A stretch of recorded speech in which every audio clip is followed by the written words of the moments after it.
Alors, mon nom est Sandrine Maubert, je suis directrice adjointe de l'IRT Nanoélec. Je suis ravie de vous accueillir ce matin. Nous reprenons nos rendez-vous réguliers dans le format séminaire de 45 minutes. La saison dernière, on s'était focalisé sur les questions plutôt de parité et d'égalité professionnelle. Cette année, on va s'intéresser également à des séminaires plus scientifiques et techniques également. Avant de commencer, quelques recommandations pour votre confort et pour l'interactivité.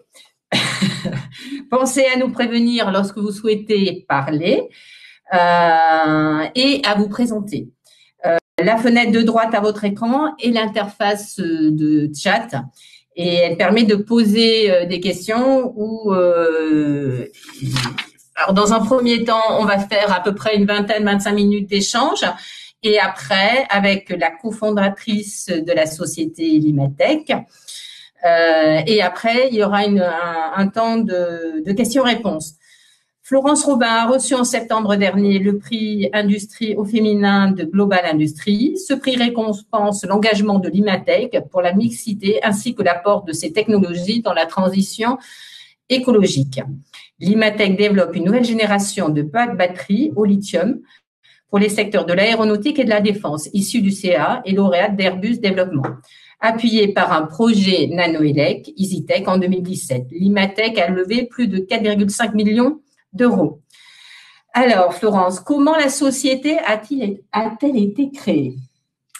Bonjour et puis merci de m'avoir invitée aujourd'hui. Du coup, Limatech, pour commencer, il faut remonter dans le passé, parce que là, on parle de 2014, où moi, je travaillais chez Zodiac Aerospace et je me battais pour essayer de gagner 200 grammes sur le produit que je faisais dans cette entreprise.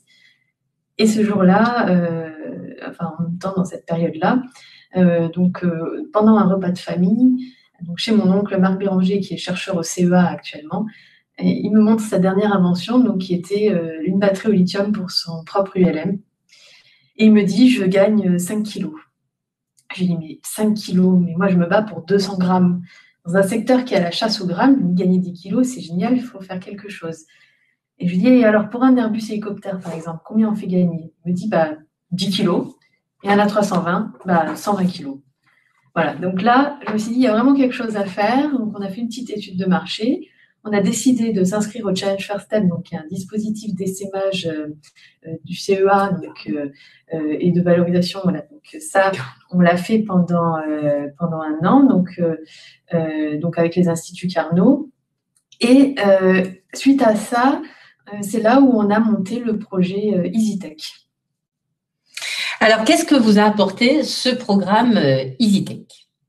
Voilà, donc le programme EasyTech, pour nous, ça a été vraiment un moment clé dans la création de l'entreprise, parce que si on n'allait pas réussir ce programme, on n'avait pas les moyens de nos ambitions, on n'allait pas pouvoir commencer en fait notre projet. C'était vraiment le tout début, là on parle de 2016, la création de l'entreprise. On a monté un dossier, on est passé devant le jury, et ça a marché. Et EasyTech nous a permis de financer 50% de la facture du CEA. Et la facture du CEA, du coup, là, c'était donc un an d'études, à peu près 100 000 euros. Alors, quelles sont vos nouvelles perspectives? Parce qu'il me semble que entre le projet EasyTech et maintenant, il s'est passé des choses. Et qu'est-ce que ça vous a permis d'avoir un démonstrateur? Parce qu'en fait, c'était l'objectif, d'avoir un démonstrateur, me semble-t-il, fonctionnel. Oui. Alors, le projet EasyTech, l'objectif, c'était de faire la partie électronique de protection, donc ce qu'on appelle BMS, Battery Management System, avec du coup le laboratoire D6, c'est un laboratoire commun l'éthylitène. Et l'idée, c'était de pouvoir proposer en avril 2017 notre premier démonstrateur de batterie. 24 volts, non, pardon, c'était du 12 volts à l'époque, 12 volts, 15 ampères-heure. Lors de ce salon, qui était un très gros salon aéronautique qui se trouve en Allemagne, Et donc, on a été dans les temps. D'ailleurs, on a été très contents de la collaboration avec le CEA. On a pu montrer notre démonstrateur et faire la validation marché à ce moment-là. Et donc, vous êtes allé sur le marché que vous pensiez aller initialement avec ce démonstrateur ou ça a évolué? Est-ce que ce salon a été l'occasion d'un changement? Alors, il y a eu plusieurs évolutions. Première évolution, c'est effectivement pendant le salon où, au départ, on était parti pour vendre des BMS, donc des cartes électroniques, à des fabricants de batteries. Et puis finalement, on s'est dit non, là, il faut les batteries tout simplement, en fait. C'était beaucoup mieux. Voilà. Donc ça a été le premier changement suite à ce salon. Et puis il y a eu un second changement un peu plus tardivement, donc là on parle de 2019, où du coup on est passé de fabrication de batteries 12 volts pour l'ultralight, enfin tout ce qui est aviation légère, très légère, ULM, à finalement, pourquoi on ne ferait pas des 24 volts directement pour l'aviation certifiée. Voilà, donc là il y a eu ce deuxième changement en 2019. D'accord. Et quels sont vos objectifs maintenant pour l'Imatech? Alors, l'objectif global, c'est prise de marché par le haut, c'est-à-dire qui peut le plus, peut le moins. On a commencé par le marché le plus difficile, le marché de l'excellence, celui où il y a un besoin de certification, d'agrément, de normes. Aujourd'hui, on est à 3 sur 4, par exemple, au niveau de la certification aéronautique, très très proche. On prévoit la finalisation en 2022, la commercialisation en 2023. Et donc, une fois qu'on fait nos preuves dans ce marché-là, forcément, on attire aussi les autres secteurs, donc en commençant par les milieux sévères, donc que ce soit les militaires, voilà, donc que ce soit le spatial aussi. On a découvert aussi d'autres besoins entre-temps dans d'autres milieux sévères, voilà. Et du coup, suite à ça, on peut commencer aussi à se dire, voilà, pourquoi on n'irait pas sur le nautisme, sur l'automobile. D'ailleurs, aujourd'hui, on a énormément de demandes dans ces domaines-là aussi. Donc voilà, l'idée, c'est on commence par ce qu'il y a de plus difficile, et puis après, on va vers les autres secteurs. Vous avez reçu des prix, notamment Industrie au féminin. Quel a été votre sentiment quand vous l'avez reçu? C'est une reconnaissance? Qu'est-ce que ça vous a apporté en fait? Le premier prix, je m'en souviens encore, c'était en avril 2019, c'était le 4 en fait, le 4 avril. Je me souviens encore de la date parce que c'est assez incroyable quand on reçoit un prix comme ça touche énormément. Puis on travaille beaucoup et finalement on n'a pas forcément beaucoup de reconnaissance dans ce qu'on fait. Et là, tout d'un coup, on a la reconnaissance de personnes qui nous remettent un prix, du public. Et ça, c'est vraiment c'est émouvant. Enfin, moi, j'ai adoré ce moment-là. Après, il y en a eu d'autres par la suite, effectivement, mais le premier, on s'en souviendra toujours, quoi. Et ces prix, c'était juste pour... quel était l'objectif d'obtenir des prix? C'était pas... bon, je suis convaincue que ça fait extrêmement plaisir et ça nous conforte dans des chemins qui sont parfois, en tant qu'entrepreneur, compliqués. Donc, d'avoir une reconnaissance extérieure, c'est certain, ça fait extrêmement plaisir. Mais c'est peut-être pas l'unique objectif d'aller vers des prix. À la base, moi, j'étais quelqu'un d'assez timide. Donc, faire de la communication comme aujourd'hui, par exemple, c'est beaucoup, beaucoup d'heures de travail, de coaching. Voilà, les premières fois, c'était la catastrophe. Je me souviens d'une fois où je devais invitée à une table ronde et j'étais très tendue. J'ai voulu dire une blague pour détendre un peu l'atmosphère et puis finalement, j'ai commencé par la chute. Bon, finalement, ça a fait rire tout le monde. Donc, ça avait fonctionné quelque part. Oui. Voilà, donc je me souviens que ça a été très difficile. Bon, avec le temps, tout s'apprend, heureusement. Maintenant, l'objectif premier, c'était à l'époque, donc en 2019, quand on a commencé. Avant ça, on était totalement dans l'ombre. On nous disait, sortez de l'ombre, il faut vous faire connaître, etc. J'ai rencontré aussi quelqu'un, Muriel Cosette, à Toulouse, qui est venue me voir à cette époque où j'étais très timide. Elle m'a vue, voilà, comme ça, et elle m'a dit, moi, j'ai envie de vous faire parler. Vous avez des choses à dire, et elle a monté une entreprise dans ce domaine-là. Elle m'a poussée un petit peu dans cette voie-là. D'ailleurs, après sa rencontre, je m'étais inscrite, puisque je fais de la poésie par ailleurs. Mhm. Et je m'étais inscrite dans ce qu'on appelle des scènes libres, des scènes ouvertes, D'accord. où j'allais raconter mes poésies à Toulouse, dans les rues de Toulouse à l'époque. Voilà. Et du coup, bon, maintenant, il faut que je retrouve ça, mais à Grenoble, hein, parce que du coup, j'ai déménagé entre-temps. Et ça m'a appris, ça m'a décomplexé un petit peu. Et donc, le but premier, en 2019, c'était de faire connaître l'entreprise du grand public. Parce qu'on faisait une plateforme de crowdfunding et on avait besoin du coup de proposer le projet, de le faire connaître pour les personnes qui avaient envie d'investir. Donc c'est aussi une démarche pour nous, le crowdfunding importante, c'était de pouvoir faire participer tout le monde. Et on est vachement dans ce partage-là. D'ailleurs, on a eu l'occasion de faire participer nos salariés également. Et aujourd'hui, on a quand même 14 personnes salariés de l'entreprise qui ont investi des tickets moyens de 20 000 euros, ce qui est assez énormissime, dont certains qui étaient étudiants, qui sont allés faire des pré-étudiants exprès pour ça. Enfin, c'est des moments hyper touchants et on ne s'imagine pas vivre ça un jour, en fait. Il y a un fort engagement dans vos équipes. Hein. C'est ça. Alors, être une entrepreneuse, une femme dans l'aéronautique, c'est compliqué. Qu'est-ce qu'apporte une femme dans ce domaine? Est-ce que vous pouvez nous expliquer un petit peu ce parcours? Parce qu'il me semble que dans l'aéronautique, c'est un milieu où il y a quand même beaucoup d'hommes. Donc, comment l'avez-vous vécu? Quels ont été les moments un petit peu compliqués? Voilà. Est-ce que vous pouvez témoigner sur les moments de réussite? Parce que il me semble que l'Imatec a franchi des étapes il n'y a pas longtemps. Donc, Alors, je reviens un petit peu dans le passé. Moi, j'ai été très souvent dans des milieux d'hommes parce que du coup, j'avais des difficultés scolaires au départ. Voilà. Et donc, j'étais pas du tout faite pour l'école, enfin, c'est ce que je pensais. Pas du tout faite, en tout cas, pour les études générales, hein, tout ce qui était classique, c'était pas du tout ma voie. Et donc, très rapidement, directement après le collège, d'ailleurs, après un stage de 3e au CEVA que j'avais fait, je me suis dit, bah, non, moi, c'est la technique, quoi.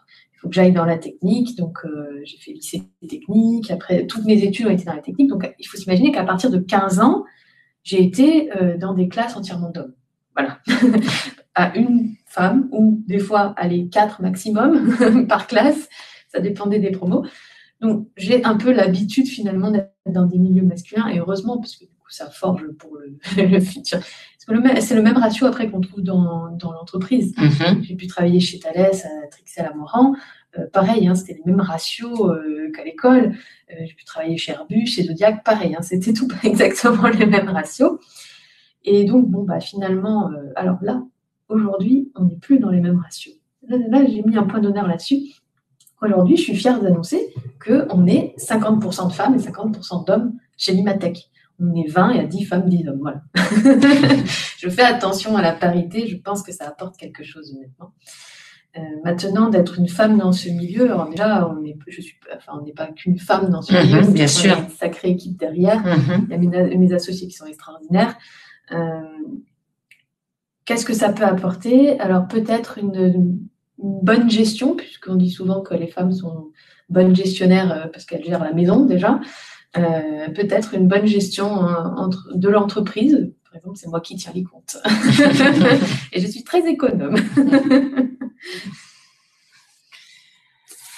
Et du coup, est-ce que vous, par rapport au fait qu'il y ait aussi peu de femmes dans ces filières-là, est-ce que vous avez des idées d'action? Est-ce que donc il y a déjà le fait que dans l'entreprise ça soit déjà 50-50, mais en plus de ça, est-ce qu'il y a d'autres choses sur auxquelles vous pensez? Alors moi, je suis assez engagée justement dans ce domaine-là. Déjà, j'ai gardé contact avec mes anciens établissements et j'aime bien participer. Je le fais depuis déjà avant la création de l'entreprise, finalement, de l'Imatec. Participer pour aller parler aux jeunes femmes, en tout cas, on essaye, et de leur dire, bon, bah voilà, il y a des super filières techniques qui vous tendent les bras, où il y a beaucoup de boulot, et peut-être qu'il ne faut pas aller s'enterrer dans une voie où il n'y a pas de boulot à la fin, quoi. Depuis, j'ai intensifié en m'inscrivant dans une association qui est super géniale, qui s'appelle 100 000 entrepreneurs, qui est nationale. Et on peut aller intervenir dans des collèges et lycées là où on le souhaite, on a juste à s'inscrire pour aller parler à des classes. Alors, des fois, c'est justement des classes où les professeurs demandent à ce que ce soit une femme pour parler aux femmes. Des fois, ils demandent à ce que ce soit des hommes pour autre chose. Voilà. En fait, ils expliquent leurs besoins et on s'inscrit en fonction de si ça colle ou pas. Et du coup, je vais faire ma première intervention le 24 novembre au lycée Argouges, par exemple. Bravo. Alors, nous avons une question. Où êtes-vous basé à Grenoble où l'Imatec est basé sur la région grenobloise? Alors moi, personnellement, et mes associés aussi, on est d'origine de Grenoble. Voilà, on a grandi ici, on a la famille ici. L'entreprise a été créée initialement à Grenoble, le siège, donc c'était au départ à Saint-Martin-Guinou. Ensuite, on est parti à Toulouse parce qu'on avait besoin. On a laissé la R&D ici et puis moi, personnellement, j'ai déménagé à Toulouse parce que j'avais besoin de me connecter à l'écosystème aéronautique, en demandant l'autorisation, bien sûr, à Grenoble, ceux qui nous avaient financé pour le départ. Donc, il n'y avait pas de souci de ce côté-là.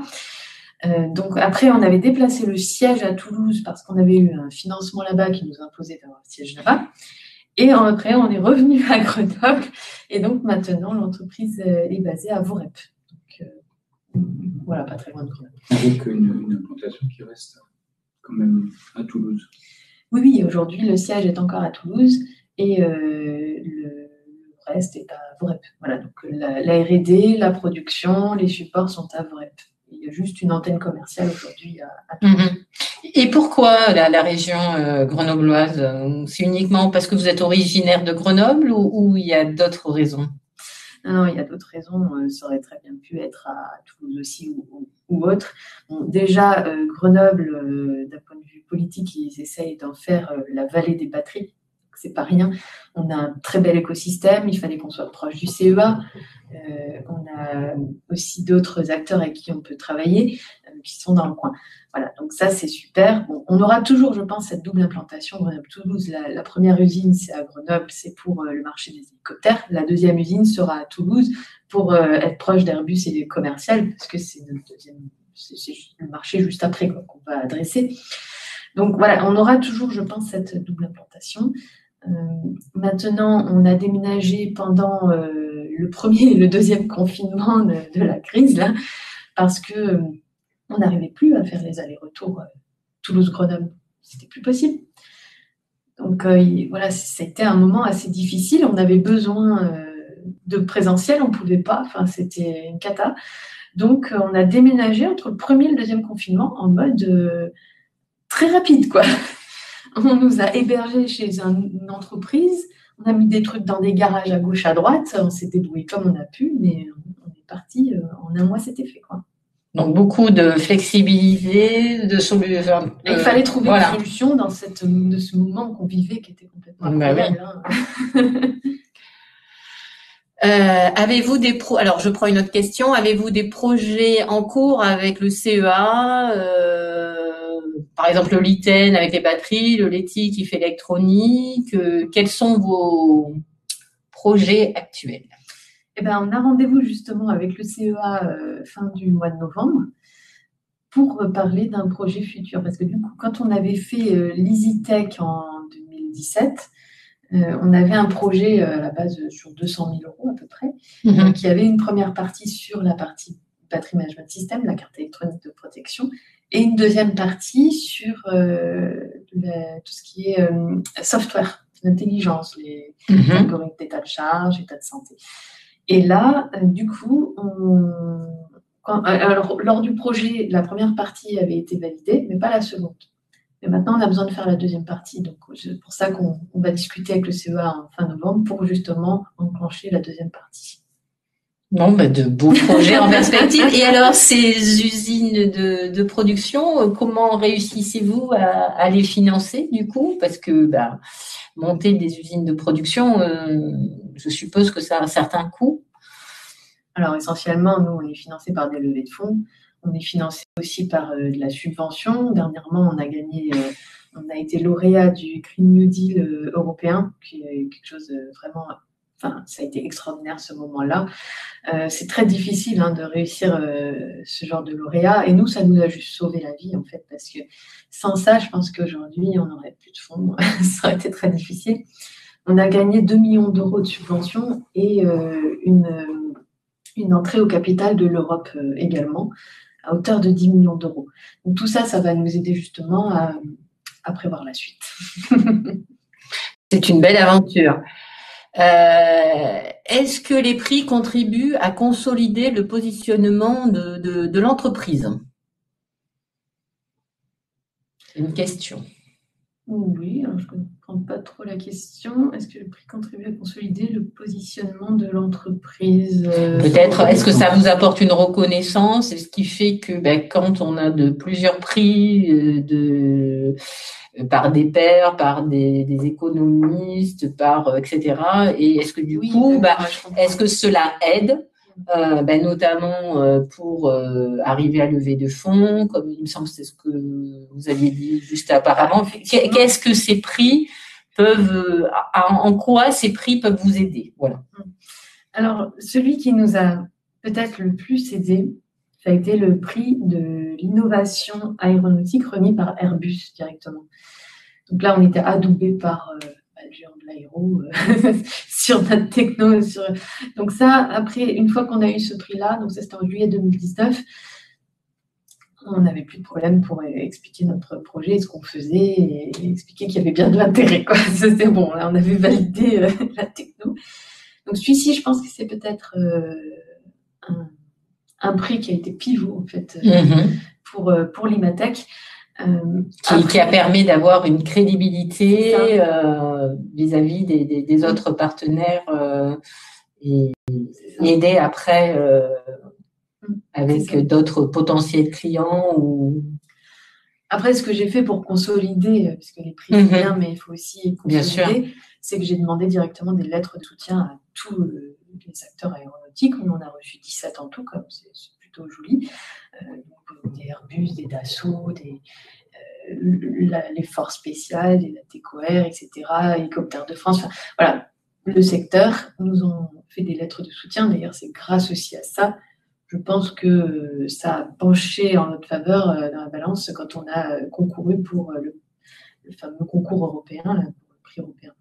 C'est aussi qu'on avait toutes ces lettres de soutien qui appuyaient finalement notre dossier, qui montraient qu'il y avait un réel intérêt, qu'il y avait un besoin concret et rapide en fait de décarboner finalement l'aviation avec nos batteries.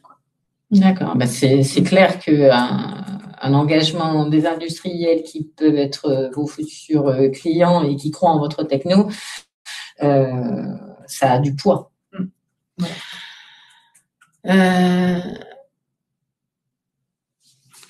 Alors, vous êtes dans une phase de commercialisation.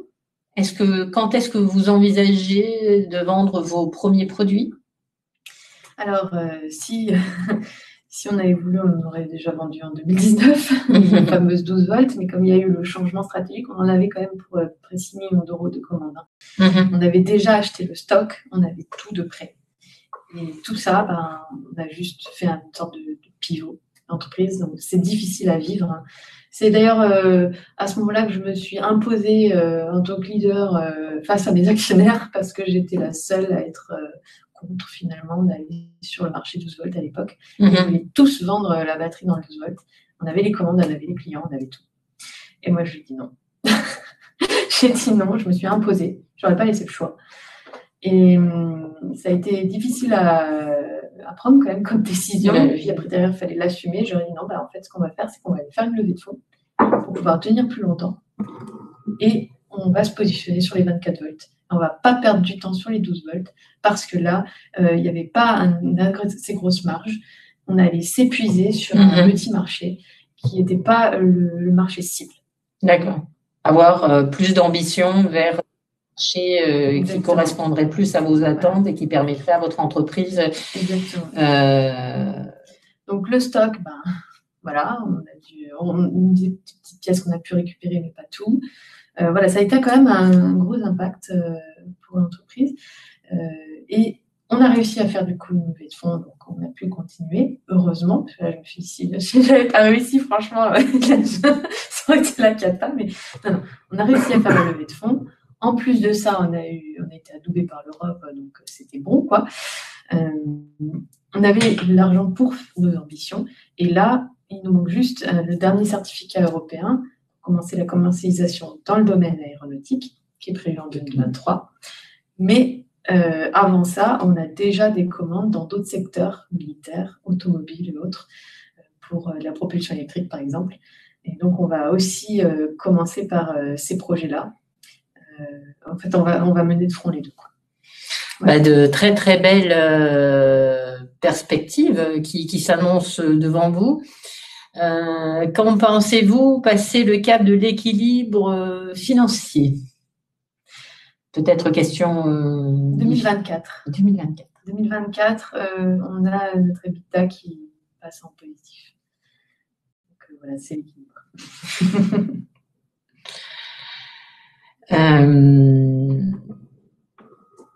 Pas d'autres questions? Est-ce qu'il y a d'autres questions? On peut prendre encore une question?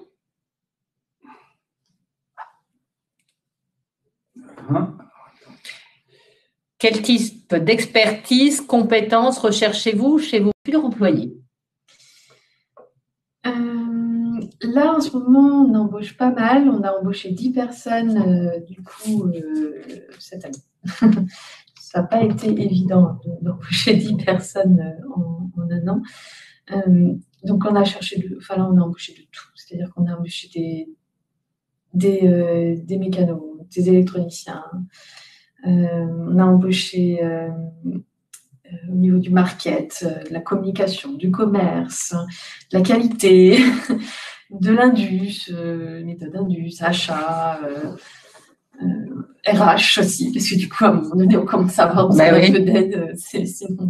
Voilà, on est une vingtaine, donc on a besoin effectivement d'une RH aussi. Qu'est-ce qu'on a embauché d'autre? Et puis là, du coup, on va encore embaucher 10 personnes cette année. Donc voilà, on est reparti, on va doubler à peu près partout. Donc disons que nos besoins sont très illimités. Alors, vous êtes, la toute dernière question, après on conclura. Vous êtes convaincu de l'intérêt de la diversité. Comment vos collaborateurs se l'approprient? Alors là, on parle de la diversité homme-femme, c'est ça? Oui, homme-femme, et puis diversité de différents profils. Après, on n'a pas tous le même profil. C'est bien quand on n'a pas tous le même profil, parce que tout le monde trouve sa place, finalement, personne ne se marche dessus. Donc c'est plus facile au début. Maintenant, on n'est pas que dans la diversité homme-femme, on est aussi dans la diversité des origines. Nous, on aime bien. C'est-à-dire que, par exemple, dans l'équipe, on a eu un Polynésien, on a eu une Martiniquaise, on a eu un Wallisien, on a un Turc, on a en fait de tout, quoi. Belge aussi. En fait, on aime bien avoir une énorme diversité au niveau culturel. Ça nous plaît bien. Et d'ailleurs, après, on essaye d'apporter des choses avec ça. C'est-à-dire que les personnes viennent nous partager finalement leur culture. Voilà, c'est une sorte de partage, on aime bien ça.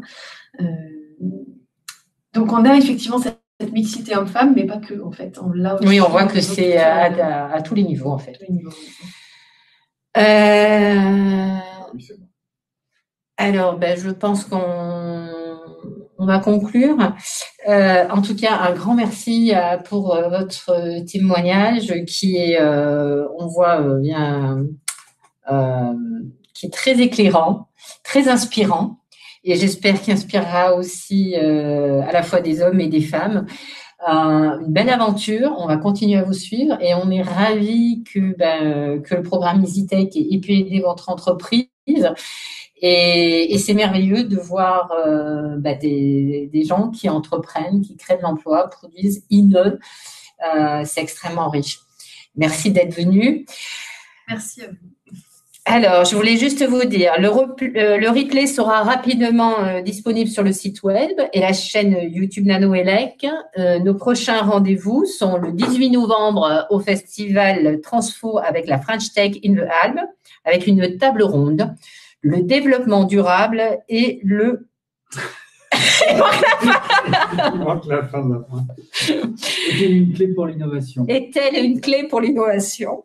Le 25 novembre, la journée Silver Economy avec TASDA, co-organisée avec le département de l'Isère, la Chambre des métiers de l'artisanat et la G2R, la mondiale Minalogique sur le thème « La maison de demain, quelle brique innovante ?» Et le 31 novembre, le Symposium Carac, événement annuel dédié aux techniques de caractérisation. Nous vous remercions et à très bientôt. Excellente journée. Et merci encore, Florence, pour votre témoignage très, très inspirant. Et on voyait dans vos yeux, j'ai vu dans vos yeux qu'il y a